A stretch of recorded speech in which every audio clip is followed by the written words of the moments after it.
தமிழர் பாரம்பரிய கலையை மீட்டெடுக்கும் வகையில் தமிழகத்தில் முதல் முறையாக கோவையில் காவடி போட்டிகள் நடைபெற்றன.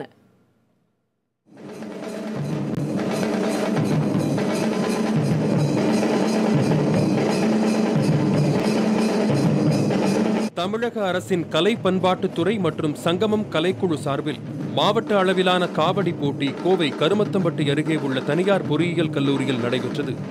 தலையிலும் கழுத்திலும் வைத்து காவடி ஆடுதல், மயிலாட்டம், கண்ணில் பணம் எடுத்தல், ஏணி, நாற்காலி மீதேறி ஆடுதல் என 10க்கும் மேற்பட்ட பிரிவுகளில் போட்டி நடைபெற்றது.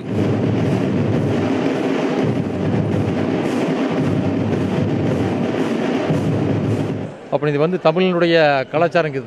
காவடிக்கு என்னைக்கு அழியாதது. இது எல்லாருமே விரும்பி லேடிஸும் கூட பெண்கள் விளையாடுறாங்க.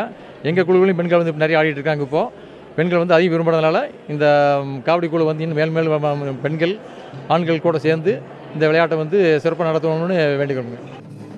12 குழுக்களைச் சேர்ந்த 3 வயது முதல் 60 வயது நிரம்பியவர்கள் வரை 400 பேர் இந்த போட்டியில் கலந்து கொண்டனர்.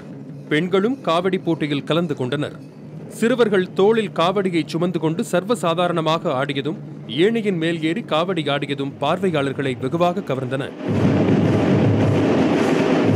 போட்டியாளர்களின் உடை, ஆடும் முறை, பறை இசை, அலங்காரம் உள்ளிட்ட பல்வேறு வகைகளில் போட்டிகள் நடைபெற்றன. முதல் 3 இடங்களை பிடித்த குழுவுக்கு கோப்பைகள், சான்றிதழ்கள், பதக்கங்கள் வழங்கப்பட்டன.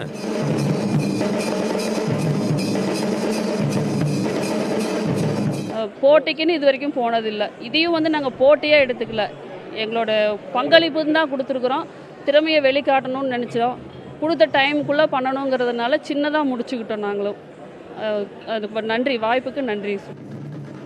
மேலும் 4 குழுக்களுக்கு சிறப்பு பரிசுகள் வழங்கப்பட்டன. இந்த காவடி போட்டியை மாநில அளவில் நடத்த வேண்டும் என்பது கலைஞர்களின் கோரிக்கையாக உள்ளது. புதிய தலைமுறைக்காக கோவையில் இருந்து ஐஸ்வர்யா.